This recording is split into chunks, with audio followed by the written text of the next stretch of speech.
I'm gonna be straight up with y'all. I've been trying to make a Black Panther video since the start of my channel. Shuri is my favorite character, and so I tried to cosplay a look of hers from the first film.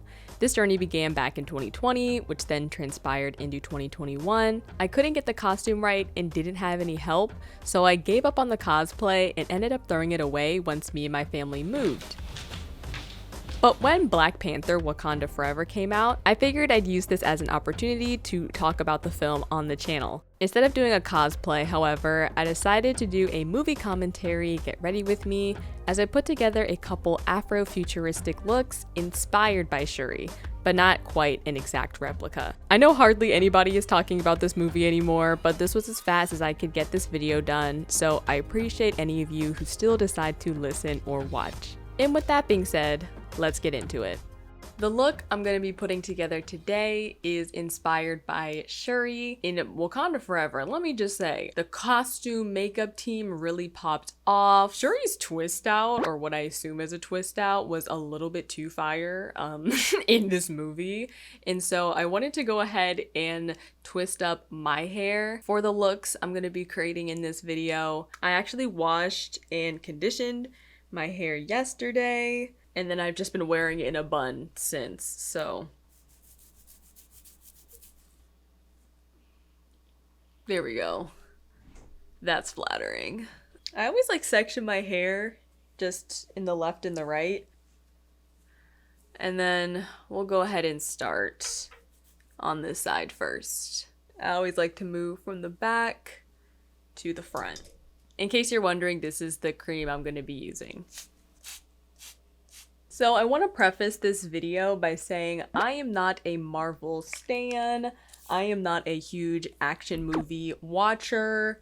I'm basically coming at this sort of commentary video with the intent just to explore and look deeper at some of the themes. I don't know, I just like to talk about different things that I personally found impactful. And so yeah, I'm not coming from the perspective of someone who's into all of the Marvel lore or seeking to have, you know, a bunch of action scenes. Consider this video really to be a reflection on the symbolism, the imagery, and the real life social commentary that I personally took from the film. But one of the first things I want to talk about is how this film really was led by Black women. I don't think it really hit me till after that we just watched a Marvel film that was literally carried by Black women, and not Black women who were in stereotypical roles, not Black women who were made to be the butt of the joke, not Black women who were being mocked. Like, this Marvel film was led by Black women in a way that just felt natural, in a way that was empowering, and just the way that the writers did this film, and also the first one as well, because that's something I definitely appreciated in the first Black Panther, is the way society just portrayed women as equals. And it was never a threat having women being able to reach their full potential. Women were respected, women were loved, women were allowed to assume their power, whether that's, you know, in combat, like Okoye, who was the leader of the Dora Milaje, Shuri, who was a scientist, you know, as well as a princess, Queen Ramonda, and even a new character that gets introduced to us, Riri Williams. I just love the portrayal of women in this film, you know, women just assuming their power and their worth. And going off of that, I really love how the world of Wakanda really reimagines character stereotypes and gender norms, really to reflect, you know, the real world. I feel like the world of Wakanda has normalized a lot of these things that, you know, for example, that women can be anything. The moment we see Riri step onto the screen, honestly, I felt like a sense of pride. She's obviously just this dope Black woman in MIT out here flexing. Riri, you know, has cornrows. She's someone that I could see like myself or like one of my friends or peers reflected in. And Shuri in particular, who I said before is one of my favorite characters, even in the first Black Panther. I love Shuri because she is definitely more of a like free spirit. I love her relationship that she had with T'Challa in the first film. But at the same time, she's also like smart and intelligent, and her intellect is as crucial to the world of Wakanda. And I just love seeing that, you know, for her also being a princess. It's just, you know, a reimagining of that character role, a reimagining of that stereotype. And honestly, in a lot of ways, it feels like this movie is like catching the audience up to speed as to who can actually fulfill these types of character roles. I love Shuri's fashion as well. Like, costume designer Ruth, girl, you truly popped off with the looks for these films. But yeah, Shuri really reminds me of this in that retrospect. Just she's definitely a multifaceted character. I really love how this film just had an emphasis on like protecting your community, and of course, you know, having this film led by women, I feel like naturally there is also just like a sisterhood element to it, which doesn't always come across in film. And so I love how they didn't really portray any cattiness or stereotypes. There was a lot of just, you know, women having each other's backs. And even drawing from the first film, Wakanda is only as powerful as its most vulnerable members of society. And so nobody really felt like a sidekick or like a secondary character. They really had to work together to keep the country safe and also to get through, you know, grief. That was definitely a really big theme in this film, which I'm going to talk about more. But yeah, it was definitely a team effort to do so. Another thing I wanted to touch on when it comes to just the way that women were portrayed in this film is I also wanted to kind of relate it back to my channel, and also just, you know, share a little bit about like why this personally hit me. Of course, you know, apart from being, you know, a woman myself, and I love being able to see women thrive. I love seeing, you know, positive examples of sisterhood and just progressive, you know, representations of women in media. But one of the big reasons I feel like this also stood out to me is also the origin behind my channel name. I talked about this in one interview I did when I got interviewed by the Simdip magazine, but if you didn't see that interview or read that interview, you may not know this, but Asmara is actually the capital of Eritrea. I've actually gotten some comments from time to time of people asking if I'm Eritrean because of my name. And actually the reason that I was given the name Asmara is because my dad really liked the story of how the city of Asmara originally came to be. So oral tradition suggests that the region that is now Asmara, Eritrea, it was originally different tribes and different groups lived in that area and that like plateau. The different women living in those areas helped bring the tribes together. Before there was, you know, a lot of warring in the area, and with the influence of the women, they were able to come together, and that area eventually became what is we now know as Asmara, Eritrea. But yeah, I definitely think that story, it really represents the role of powerful women and the impact that that does have, you know, powerful and empowered. And I just felt like that was something I definitely wanted to embody in this channel. And that element of, you know, sisterhood, togetherness, protecting your country, I definitely saw a lot of that in this film, and it reminded me a lot of my name and what my name stands for. Well, at least my middle name. I love seeing daring, audacious women, especially Black women, just out here assuming their power and just doing the damn thing. That's definitely one of the main things I took away from this film. Another theme that Wakanda Forever tackles is this idea of grief and new life. So one of the first things I noticed is obviously, you know, when we started the film with the passing of Chadwick in 2020, the Black Panther is not here in this film, at least not Chadwick's Black Panther. And so grief is definitely a theme that the characters go through. And expressed in a variety of different ways. You know, obviously Queen Ramonda's lost her son, Shuri lost her older brother, Nakia lost her lover, the Dora Milaje don't have anyone to answer to. And so we kind of see Wakanda in this area of being lost and trying to rebuild themselves, you know, after the loss of their king. I do think it was interesting how the directors decided to have T'Challa pass away from an unknown illness. I thought that was kind of interesting in honoring Chadwick's real life story. And oh, I should be working on my hair as I'm talking. But yeah, after this like death of, literal, King T'Challa, I also think it was a rebirth of a lot of new roles and statuses and just life transitions as a whole. For starters, we have Okoye, who got denounced as the leader of the Dora Milaje. And I thought this was interesting because I saw some conversations online about this idea of Black women being able to let go of being strong. I felt like that sort of storyline with Okoye was kind of a representation of being able to let your guard down, I think it's also a good reminder that our worth is not always in our performance. It's okay to be weak. It's okay to fail. I know Okoye definitely battles with being, a civilian or like a normal person after she loses her, role from the Talokan capturing Princess Shuri.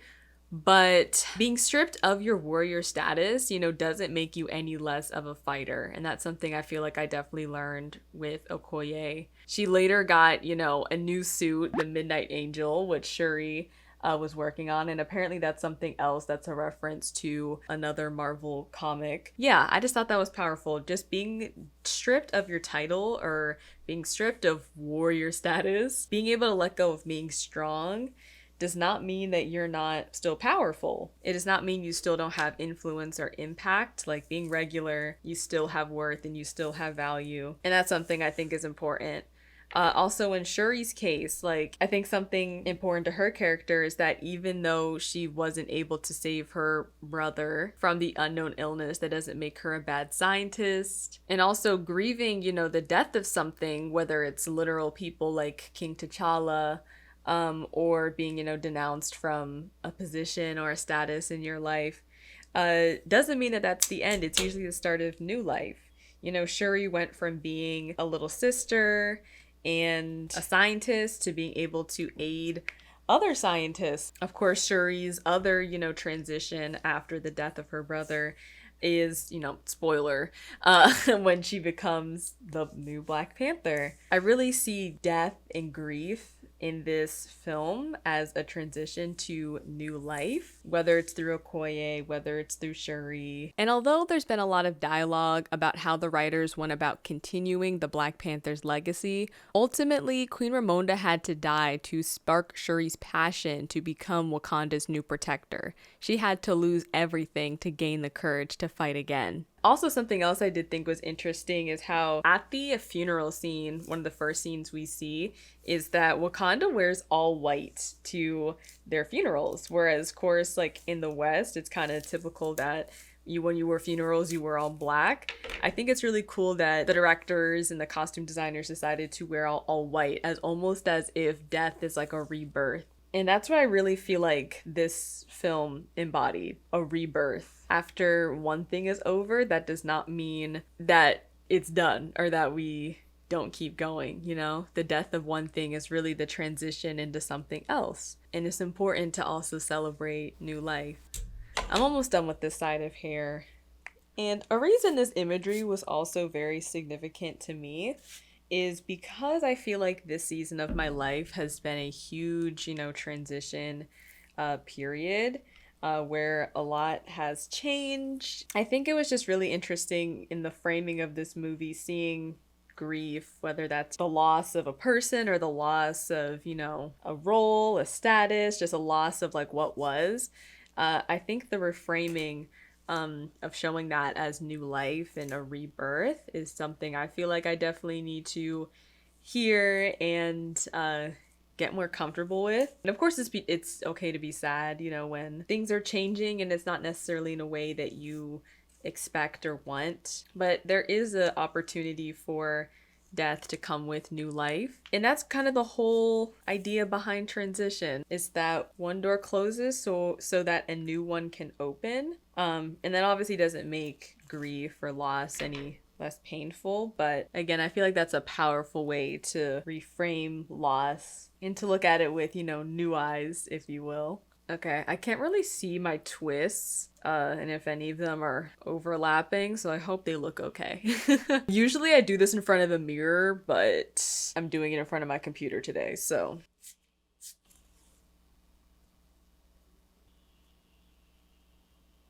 Alrighty, so I finished the twists on this side. You can kind of still see the extra product. Listen, I'm making sure my hair is real moisturized. I'll go ahead and tie this up.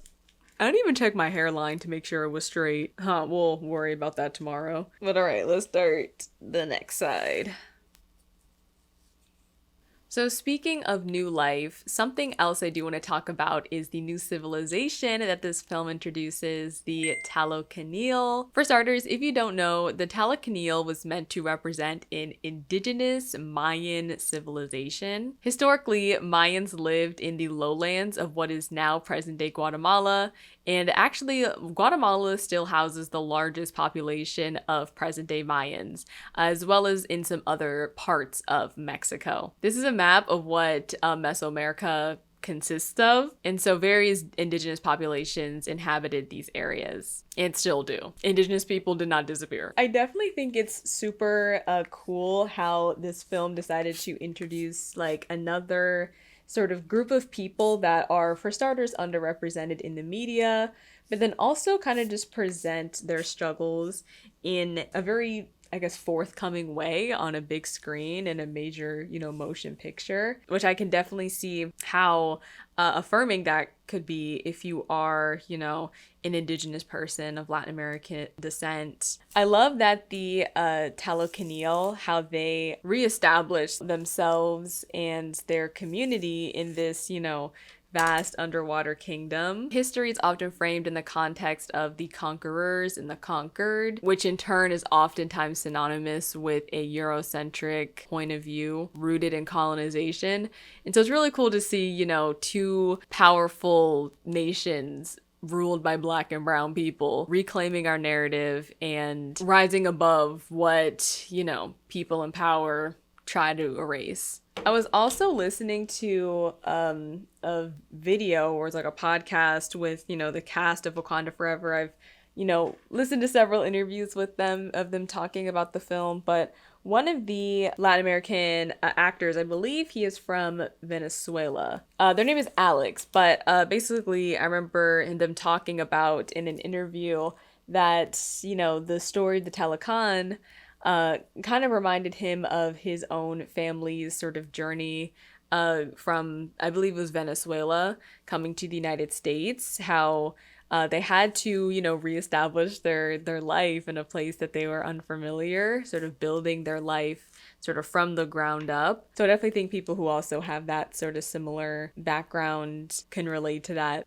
I feel like the ocean symbolism of the Talokan is also important. From doing some research, I also learned that water was super crucial to, certain early Mayan civilizations. I know some of them lived in like tropical rainforest areas, which was, different at the time where other civilizations were typically settling in more drier climates, but the Mayans thrived in the water. And then there's just a lot of, different symbolism throughout the film of real things that were and still are in some ways, important to Mayan people and Mayan culture. So I love that, the team did their research and seemed to take the time to make sure, like the Mayan language was correct and that, the ocean symbolism was also relevant to, the way they were representing even this fictional group of indigenous people, although it was because it was very much based on, real, true history. And I'll link some information below about some other ways that the ocean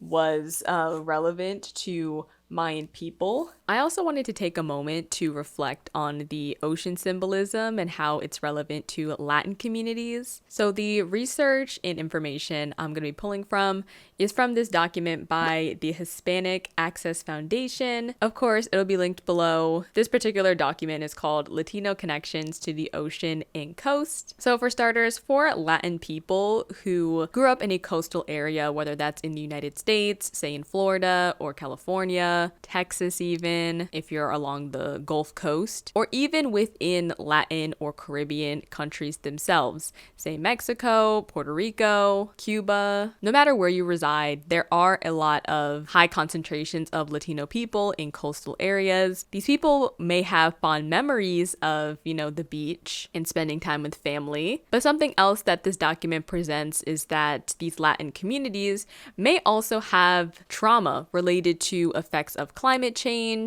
and natural disasters, which disproportionately affects a large amount of Latin people because of locality, like we just went over. For example, islands such as Puerto Rico often face hardships due to their proximity to the ocean, like flooding and hurricanes. Think like Hurricane Maria that happened in 2017 and the devastations that caused across the island. But also coastal US towns are also more susceptible to the marine effects of natural disasters. So flooding, like we mentioned, but then also pollution and climate change. I think it's important to mention that Texas, which is the second US state that has the highest concentration of Latino people, Texas is the national hotspot for marine debris. That's something that I actually didn't know. But that being said, all of this exposure to the various effects of climate change affect both the mental and physical health of the large Latino populations living and working in these regions. This document states that Latinos have been described as being less prepared for, less equipped to deal with, and therefore more vulnerable than the general population to flooding and coastal disasters. This document also gives various testimonials about how effects of climate change have changed the areas that they grew up in, as well as how these impacts of climate change have affected their lives today. And again, this is just one research paper, but I really do like how it included the perspectives of multiple people and also included the statistics and facts. So once again, it'll be linked in the description. But that being said, there are definitely various examples of how Latin people experience the ocean, how it is nostalgic and a part of their culture, but it can also bring about various traumas due to effects of climate change and other natural disasters. So I think also for Latin people, even seeing this representation of Talokan ruling the ocean essentially can definitely be empowering. Seeing that Latin communities have been negatively affected by the ocean with circumstances like flooding or hurricanes and pollution. So I think that's also important to acknowledge as well, is the Latin population's influence and relationship with the ocean, which shows again why this representation is even more important. Something else I thought was significant though about the ocean symbolism is also the fact that as a Black American, I know that we have a very specific and not great history with the ocean. Obviously, you can't talk about the history of Black American people and some of the systemic ways that things are set up without talking about, the transatlantic slave trade. Obviously, the voyage of the transatlantic slave trade itself is trauma. And then also, a big reason that Black Americans, don't swim, it's kind of a stereotype that Black people can't swim. But one of the main reasons is because not only do we have, the transatlantic slave trade trauma, but also slaves during that time were not taught to swim. Like, that wasn't a skill that they wanted to teach them. Same reason why many people didn't teach them to read or write, because they thought that they would escape. You would plan to escape when you give people those sort of resources. So during slavery, like, a lot of Black people could not swim. Fast forward after, emancipation and, Black people are free, quote unquote. Swimming is still something that is a privilege. Swimming pools, public swimming pools that are clean, that are tended to, are typically more so available in middle class suburban areas. If you live in a low-income neighborhood where there's not a pool, or it's not tended to, it's not clean, it's not open, in which of course, poverty also disproportionately affects Black Americans, you're not going to learn to swim if you don't have those sort of resources available to you. Swimming is often kind of not always seen as like a privilege or like a rich person sport, but if you don't have the money or live in the neighborhood where you can learn, how are you gonna learn? So it's actually very normal for a lot of Black Americans to not know how to swim. And I know that's definitely changing with, the next generation, those of us coming up now, but I don't think my grandparents knew how to swim. My mother actually still does not know how to swim. And the only reason my dad knew how to swim is because it was actually required for him at one of the colleges he attended. He actually had to learn how to swim to graduate. And it's also important to recognize that swimming in pools, the ocean, has been a way to, I feel like, discard of Black bodies because of this, disproportionate number of Black people not knowing how to swim. There's even a statistic that says like Black kids are more likely to drown than their white child counterparts. And so, Black people definitely have this like treacherous history with the ocean and with water, a lot of fear that comes around the ocean and water. The ocean is often meant to discard of our bodies, whether that's, during slavery or whether that's in cases like Emmett Till. And so for me as a Black American watching Wakanda Forever and seeing these Black people in the ocean, I think was definitely important to see, and especially for young people. In an interview, I know Ryan Coogler said that he learned to swim to direct this movie and to be with his actors underwater, which is another example. I think he's like in his 40s, 40-year-old man doesn't know how to swim. But again, that's definitely not uncommon in a lot of Black communities, and not necessarily just because, Black people just don't want to swim. There's real reasons behind that, that history and that pattern. Just bury me in the ocean with my ancestors that jumped from the ships, because they knew death was better than bondage. So another idea that Wakanda Forever tackles is this idea of rage. And I like to kind of call it rightful rage, or like eloquent rage. It's this idea that, these different individuals and also communities definitely have reasons to be angry. And I like how it's portrayed in different ways. So we have Shuri, who's obviously, she becomes angry at the world. She, mentions that she wants to burn the world after, first losing her brother, and then again, another spoiler, eventually also losing her mother. Like, the world has taken everything from her, and she's angry, rightfully so. And she first kind of keeps it more calm and sort of calculated. Shuri is obviously a scientist, so she definitely has more of a methodical approach to her anger. But I feel like that's also kind of part of the way that she was, grieving in the film, is being angry. And it definitely makes sense. Like, I don't knock her for that. I definitely was so shook when I saw, Killmonger in her, I guess not dream, but after she took the herb. But it makes sense, Killmonger had a rightful rage too at Wakanda for wanting to keep the resources when there's, so many people, and in his case, particularly Black American people, who could have used the resources and powers that the country had.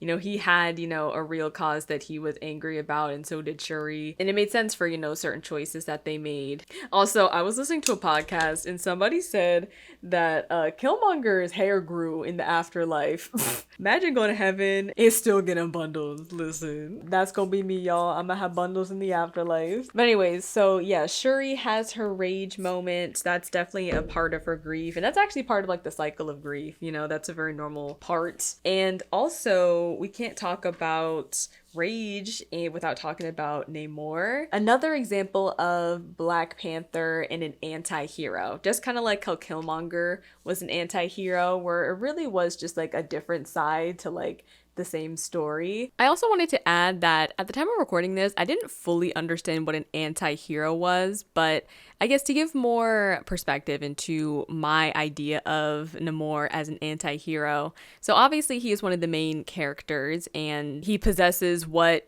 people might call anti-hero qualities for being a protagonist. But also, I don't fault his anti-hero qualities or what this movie kind of depicts as anti-hero qualities. At the end of the day, he's really just trying to protect his country, and I personally think that is a very valid motivator to do what you want to do. I don't think that just because you have a non-gentle approach to protection that should be antagonized. And I also feel the same way about Killmonger's story as well. So I don't want people to get the wrong idea. When I say anti-hero, I mean, I understand that this is a Marvel movie and that, you know, you have to have the hero and then the villain. So I guess that's why they did that. But again, I do not blame Namor. I don't blame Killmonger. These, you know, anti-hero characters for fighting war what they believe in the way that they choose to do so. A lot of the times we think that if we don't fight for justice in a way that's palatable and calm, that it's not valid. And that's not what I mean at all. If y'all see any of the content on this channel, y'all know where I stand about, you know, the revolution in racial and social justice. Namor is obviously wanting to protect his people. He's, you know, a leader, and he doesn't want the world to take away more from them. So I definitely get Namor's anger at Wakanda for being able to kind of show the world about vibranium, because Wakanda's history obviously has not been affected by the effects of colonization. And so since the last movie, they've been able to start sharing vibranium. Now that the world, you know, and particularly the West, knows about vibranium, it kind of puts a target on their back for anyone who has access to it. So now that the world knows that there's a second nation that has vibranium, it makes sense that Namor is mad that they just have done this when colonization has already taken so much from them, and they don't want to be subject to more hurt or being stolen from more. It's one of those things where you can't really be mad at Namor for literally just wanting to protect his people after you've already lost so much. And that is something else I do like about the Black Panther films, is I like how they draw from like real life struggles and stories, which helps it for me as somebody who's not like a Marvel stan. Like, I don't watch all the Marvel movies. I don't have the full context and the full lore. But for someone like me, it's still enjoyable and understandable because it pulls from real world themes. So it definitely makes it more real and relatable to the viewer, at least for me. I can also definitely say that I have experienced a lot of rage this year, and anger has definitely been a feeling I've experienced as I've been through a lot of transition, and so kind of to see that reflected on screen in a way, I feel like helps to normalize that anger is not necessarily always a bad thing. It can be used to fuel positive change. It can be used as passion, as a flame. It doesn't have to be just, you know, negative. And so I loved seeing kind of Shuri grieve in this way, and also Namor's rage, you know, rightfully so. I also want to link some information below about present day Mayans and, you know, their relevance today. Mayan civilizations did not disappear. Yeah, and I also want to link some perspectives of Latin American as well as some indigenous people about their impressions of the representation of Talokan and Namor. So be sure to check those out. I'll be sure to link them. But alright, I need to finish up these last few twists. Alright, you guys. These are the finished twists. Please ignore the excess product in my hair. But yes, I'm gonna go ahead and sleep on them with my satin pillowcase, of course. In the morning, we're gonna take them out. There's a couple more things I want to talk about in relation to this film, and then you guys will see the final look. Good night, y'all. Alrighty guys, good morning. Before we get to taking out these twists, if you've been enjoying this video or if you've learned anything new today or could resonate with anything I've talked about, be sure to engage with this video, leave a like and a comment. You guys don't even know how much engagement helps with my channel. I want this video to reach the audiences that it needs to reach, so I appreciate you for doing that. But back to what I was saying. My hair looks ridiculous, but I'm about to take out the twists and try to floof it up a little bit. I need to add some moisture in it too. So let's get started on that. Another important theme in Wakanda Forever I also wanted to touch on is the relationship between the Black community and also the Indigenous Latin community, the Wakandans and the Talokan. I felt like that representation and the way that they showed that through the film kind of reminded me of like, you know, the relationship that the Black and Latin community have in real life. And it got me into researching, I guess, some of the tensions and as well as, you know, the different ways that our histories either relate or, you know, differ a little bit. For starters, I think it's definitely important to start by acknowledging the fact that this African nation and this Indigenous nation are the two most powerful in the MCU. They have, you know, the resources and the means to protect their culture, to protect their community, to protect their wealth, their history in this universe, which, you know, isn't always necessarily the case in real life. And so I think that first and foremost is definitely very powerful. It's like the Black and brown people don't just have a seat at the table. We literally built the damn thing. We actually have control over our narrative and our story in this universe. Y'all see these curls? Y'all see them all defined and stuff? But as I was alluding to earlier, Black and Indigenous or Latin communities, I'm gonna be kind of using it interchangeably because the Talokan are supposed to represent an Indigenous, you know, Mesoamerican experience. And of course, people in Mesoamerica is present day Latin America. That's why I'm kind of like going through both of those terms. But I acknowledge that they, in particular, the Talokan are indigenous, as in not affected by the effects of colonization. But just, you know, to relate these ideas to present day and to our own world, there's definitely, you know, some tensions between Black and Latin communities. And just from doing some research, and of course, I'm going to have, you know, the sources and stuff linked in the description, places who are affected by colonization all have an ideology of anti-Blackness. And that is a main deterring factor from having Black and Latin unity is things like colorism in some Latin American communities. Of course, I can't speak for all, but as for the tensions that do exist, a lot of it seems to stem from effects of colonialism, and in particular, anti-Blackness, colorism, but colorism at its core is anti-Blackness. The actor who plays Namor, his name is Tenoch Huerta, and he's actually a Mexican actor. I believe one of his biggest roles is in Narcos, Mexico, but he's been in a ton of other like Mexican films. Tenoch actually talks a lot about colorism in Mexican media. I'll go ahead and insert a clip. Award-winning actor Tenoch Huerta says roles for dark-skinned actors in Mexico are limited. People like me could only play characters who are messed up or thieves. We're the delinquents, which is funny because 80% of the population are mixed race. Your skin pigment still determines your social status and cultural level. The darker your skin, the more ignorant you are. It's a narrative that's been around for 500 years. This is actually from an interview he did in 2019. So again, before I'm guessing he was even cast for this film. But Tenoch, just by doing more research, has been very vocal about the colorism that's at least in Mexico and that he's experienced in his own community. And you know, it's not ironic that one of his most, you know, successful roles in Mexico is playing in Narcos as a drug dealer, because that's kind of the type of roles he can get cast in because of, you know, the color of his skin, because of what he looks like, him being a dark-skinned Mexican. So other, you know, parts of the world, not just the United States, have racism and anti-Black bias.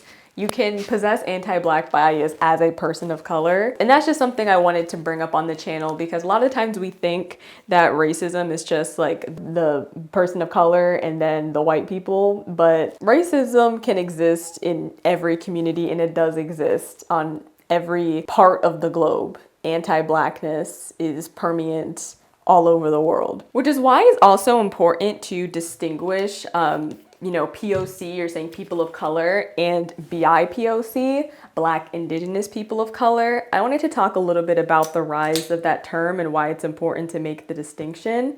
There's actually a TikTok I found by Khalil Green. He calls himself like the Gen Z historian. He actually breaks this down in a pretty good way. The issue with just using POC in social justice conversations is that it combines the identities and issues of many different racial and ethnic groups all at once. The term BIPOC encourages us to disaggregate the experiences of different people of color and give enhanced visibility to the issues faced by Native and Black Americans. And so I'll be sure to link his TikTok below. But essentially, especially when we're talking about the West and we're talking about, honestly, just colonization in a lot of places, but in the West, two of the defining, people and events that have made America as a nation and therefore also defined how we view people of color in racism is the genocide of the indigenous people in this nation, or just in the North Americas, because of course indigenous people aren't just in the US, they were in Canada, they were in Mesoamerica, but the genocide of the, indigenous people, as well as the enslavement of Africans. So when we say BIPOC, we're particularly highlighting the experiences of those two communities because they are different from other groups of color. Enslavement, colonization, and genocide, those things really defined how we understand race in the West, and it contextualizes a lot of things. So different people of color have different experiences, and that's not to negate that.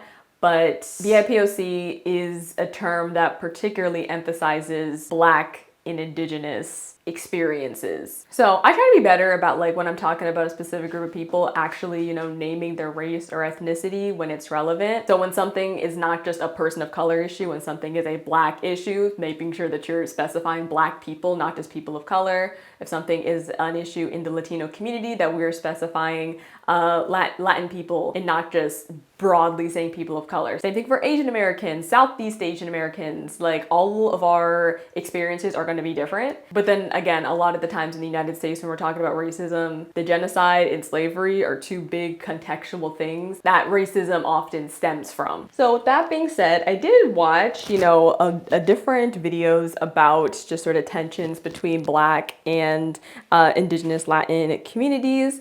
And some of the main, conflicts I see, for starters, is the conflict of, colorism, which we've talked about. The fact that the darker your skin is, the worse treatment you get, even if you are a Latin American person with dark skin. Also, something else that came up in my research is a lot of times for Afro-Latinas, or people who are very phenotypically brown in Mesoamerica, is people feeling like they're not Black enough within their own families just because of normalization of whiteness. And then also coming to America, not necessarily feeling like you fully fit into Black American culture. That's even a tension I've read about as well, coming from the Latin side. Like, you're too brown to be white, but you're not brown enough to be Black. That's definitely a real conflict as well. Something else that came up in my research is a lot of times, even when we think of Latino people, we tend to think of the whiter Latinos, when Latinos can actually look a lot of different ways. There are Black Latinos, there are Asian Latinos, there are white people who are Latino,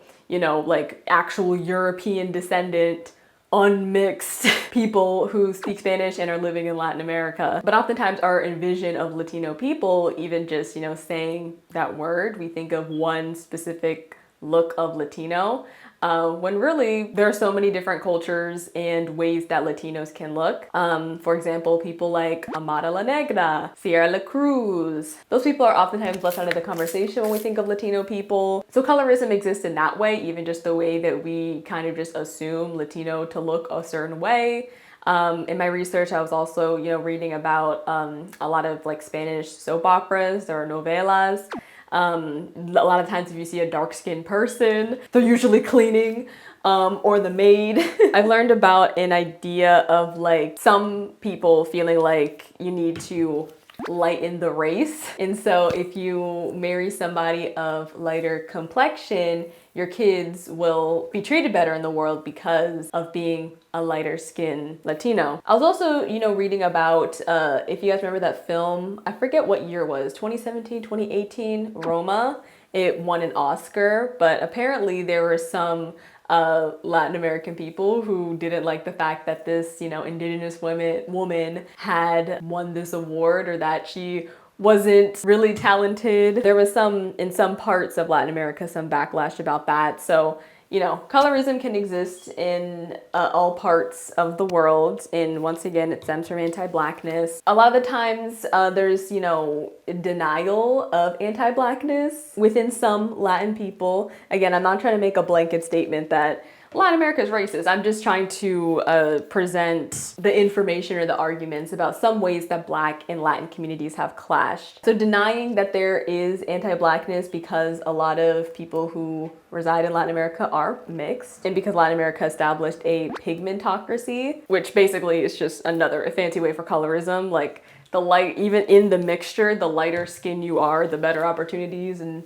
better way you're going to be treated in the world. So sometimes people, because of that pigmentocracy history, might think that, you know, the racism isn't as prevalent in Latin America. There's also in some recent years, like conflicts of not really knowing when to count on Latin people. Sometimes there's a denying of Black struggles, even if they do have Black in them. Sometimes people can want to benefit from Blackness, but then when it doesn't benefit them, they can kind of step out of that. There's an issue with Latin people also, you know, using the N-word in hip hop and claiming that word as their own without necessarily claiming the term Black. And that can also be problematic when, of course, when phenotypically you have more white passing features. And I acknowledge that different people have different opinions on this, but just so we're very clear, you can't reclaim a word that you were never oppressed by, so just take that into consideration. So these are just some examples about how anti-Blackness can exist in Indigenous communities, in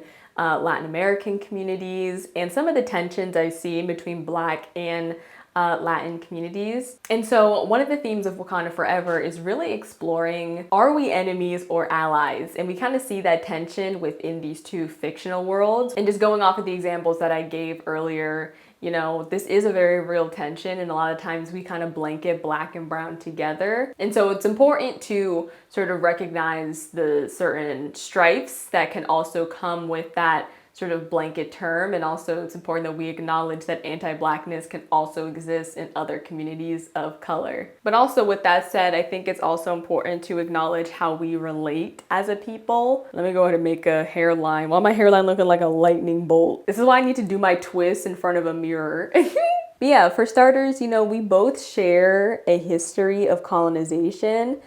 Both in the US as African Americans, and then also in Latin America. More slaves were actually taken to the Caribbean and Latin America than were actually taken to the US initially. A lot of people forget about that. There is a shared history of colonization, and that's really, you know, the system we're fighting against, you know, white supremacy in that regard. We both share feelings of kind of, you know, being unwanted in the country that you reside, whether that's due to like immigration issues, whether that's due to like, you know, police brutality and just the overall systemic and customary ways we are treated as if, you know, we're not wanted or we don't belong in our own families, in our countries. We both share a history of like theft of our culture, of our people, of our communities, of our wealth. That is something that colonization has taken away from both of our communities. And we also share sort of just the erasure of our stories, you know, attempted erasure through history, not writing our stories in history books, through like physical violence, through disease that, you know, colonization brought. You know, our two communities are really should be fighting against the effects of colonization, which has, you know, kind of been the spark of a lot of these issues, as opposed to having tensions with one another. I want to emphasize the importance of seeing us united, which we eventually do see at the end of Wakanda Forever, with Wakanda and Namor forming an alliance. All right, and I cannot see without my glasses on, so let me see what these twists are looking like. I still don't really got a hairline, hold on. But the curls are looking pretty good. Should I part it in the middle or should I do it on the side? Wait, what if we try on the side today? I think it looks okay. Now I need to clip my hair. I don't know. I'm gonna have to mess around with this a little bit. But look, y'all get the idea. The curls are starting to look defined. Okay, but I'm gonna go ahead and put on these outfits and then we'll wrap up this video.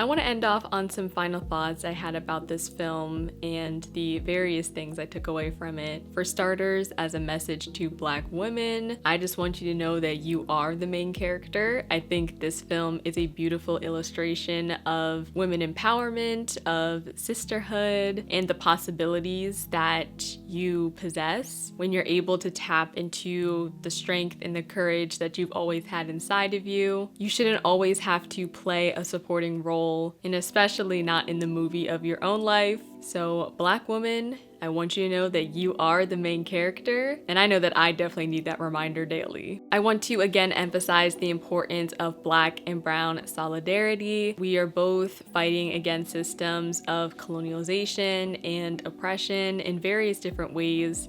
Know that you are Latin enough, no matter what your phenotype may be, and for Black people, know that you are Black enough. And even though there may be some struggles and some tensions between those two communities, at the end of the day, we are incredibly resilient communities, and our world is only as strong as our most vulnerable members. So Black and brown unity is definitely important. And finally, I want to take a moment to acknowledge the impact of cinema and the impact of Afrofuturism. Afrofuturism draws from real history and real culture with a hope for the future. This film, Wakanda Forever, really allows us to reimagine this African nation and this indigenous nation without the direct impacts of colonization. Cinema really gives us a tool to imagine what could be, and that is something that is extremely powerful. But those are my thoughts today. Thank you so much for sitting down with me for like an hour and talking about this movie. If you did enjoy or learn something new today, be sure to engage with this video, leave a like and a comment below. My name is Asmara, and I will see you guys in my next one. Bye y'all.